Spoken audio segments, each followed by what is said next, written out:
O quanto você levou o fato... Eu vou tentar ir para outro caminho. Você perdeu uma perna, você é atleta, né? Você ainda é atleta, porque você faz suas atividades físicas e tal. Quando você descobriu que você estava sem perna e você dependia da sua perna para trabalhar, como é que foi isso daí na tua cabeça? Ou você nem pensou nisso? Cara, assim, essa situação, eu nunca tive duas opções, né? Eu sempre tive na verdade, aquela opção. Poxa, você perdeu a perna, você não vai mais jogar futebol, que foi isso que o psicólogo da Colômbia falou, sabe? Eu não sei se era a maneira certa que ele teria que falar, chegar já... Quando eu acordo como, o cara chega, ó, já que o avião de vocês caiu... Ah, isso é muito bom saber, eu também não sabia. Como é que foi a história? Quando eu acordo, né? Quando eu vejo meus pais, tudo ali, aí chega o psicólogo e fala que o nosso avião tinha caído e que eu tinha perdido a perna, que eu não ia mais poder jogar futebol, sabe? Foi direto. Foi direto. E por isso que algumas coisas eu comecei a linkar, sabe? Tipo, peguei alguma coisinha assim do que eu pensava, mas ainda estava muito bagunçada a minha cabeça. Totalmente bagunçada. Tanto que, como eu citei, todo mundo me respeitou e com o passar dos dias, algumas coisas eu fui perguntando para os médicos, né? E os médicos foram me falando. Mas nunca nada agressivo, sabe? Fulano, ciclano, beltrano. Mas seus pais não tinham te contado? Não. Você acordou e você olhou... Como é que é? Como é que é voltar de um coma? É uma pergunta cara, que eu nunca soube a resposta. Eu sei de overdose, mas como não... Mas como é que é voltar de um coma? Você tipo... Cara, eu não passava assim nada pela minha cabeça em relação a isso, cara. Quando eu abri meus olhos, eu vejo meus pais, minha esposa ali. E claro, a gente se emocionou bastante, a gente chorou. Mas você tinha noção do que, tipo, eu estava em coma ou você, tipo... Não.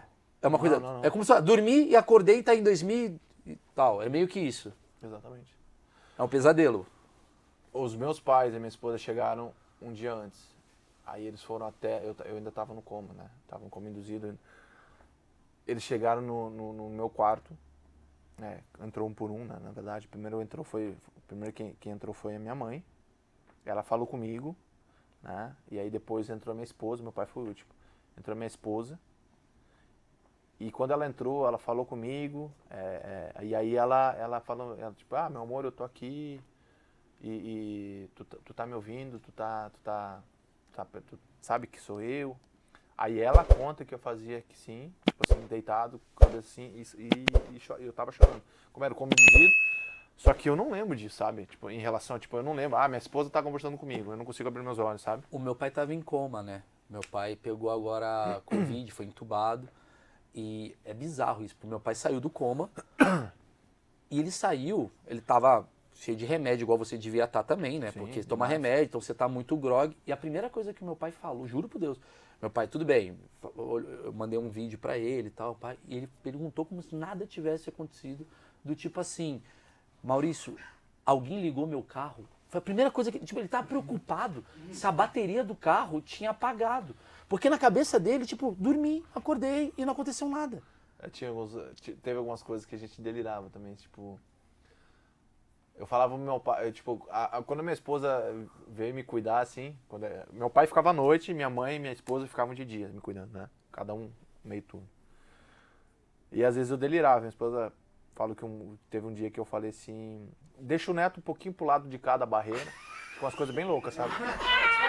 O Alan, não, e é verdade, o Alan, a esposa dele, conta a mesma coisa, sabe? De recolher roupa, não sei o que, pega as roupas do Foma, não sei o que, sabe?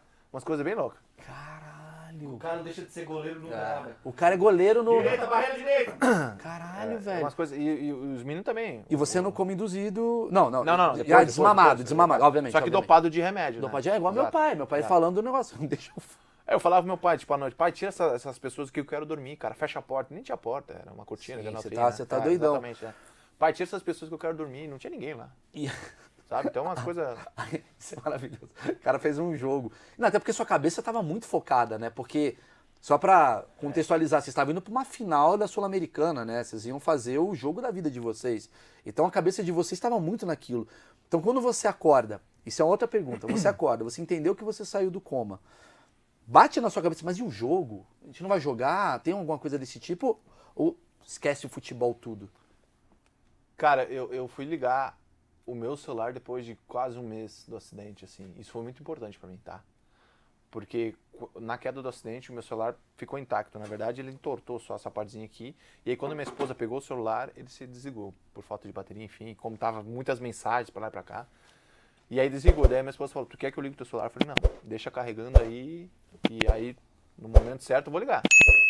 A TV eu não olhava também, TV. Então, cara, eu tava 200% focado naquele quarto, e mesmo, tipo, cara, mesmo não me vendo. Porque na minha cabeça, eu sempre achei que eu tava bem. Sempre achei que eu tava bem. Mas já sabendo que tava sem perna. Ali. Sabendo que eu tava sem perna. Só que sabendo que eu tinha perdido só o pé. Sim. Pela sensação fantasma, eu fui ver o nível de amputação aqui em São Paulo. Quando eu voltei para São Paulo para fazer a cirurgia da cervical. Quanto tempo depois? 15 dias.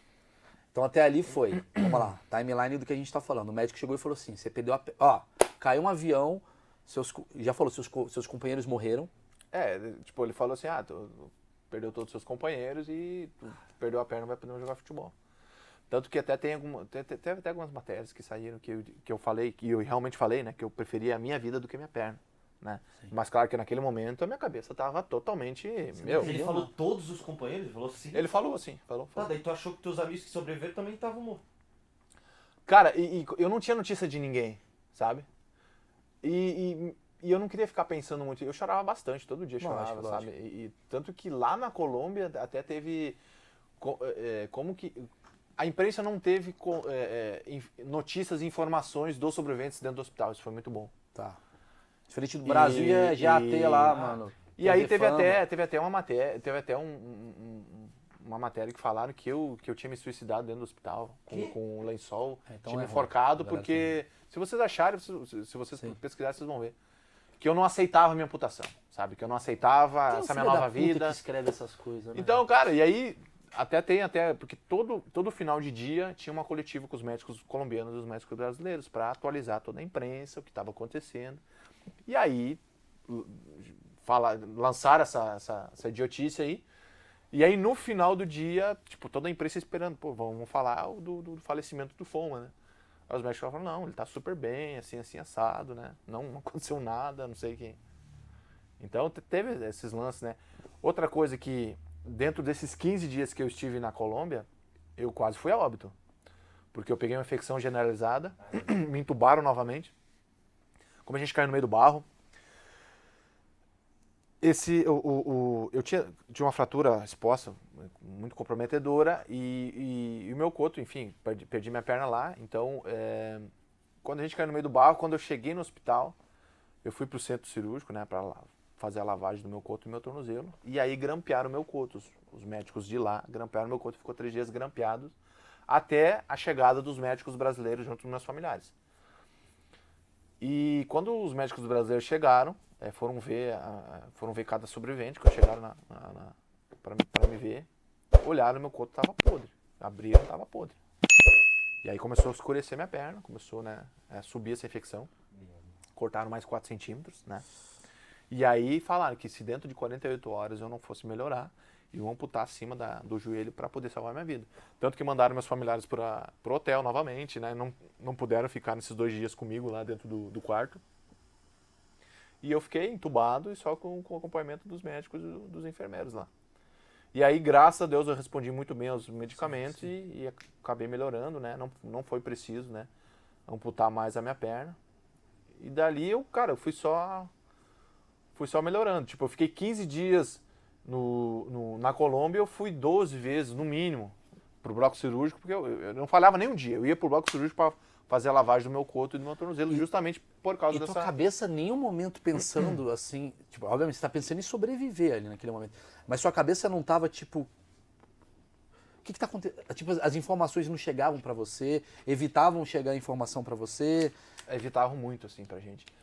Eu sofria muito, assim, Maurício. Quando eu ia pro bloco cirúrgico, eu sofria muito, cara. Eu chorava muito, porque eu tinha aquele medo. Cara, será que eu volto? Será que eu não volto? Sabe? Porque quando eu passava, tipo, eu saía do meu quarto, quando os médicos... Eu só deixava os médicos me levarem quando eu via um médico brasileiro, que era o Sonag, que hoje é meu padrinho de casamento, meu amigão, cara.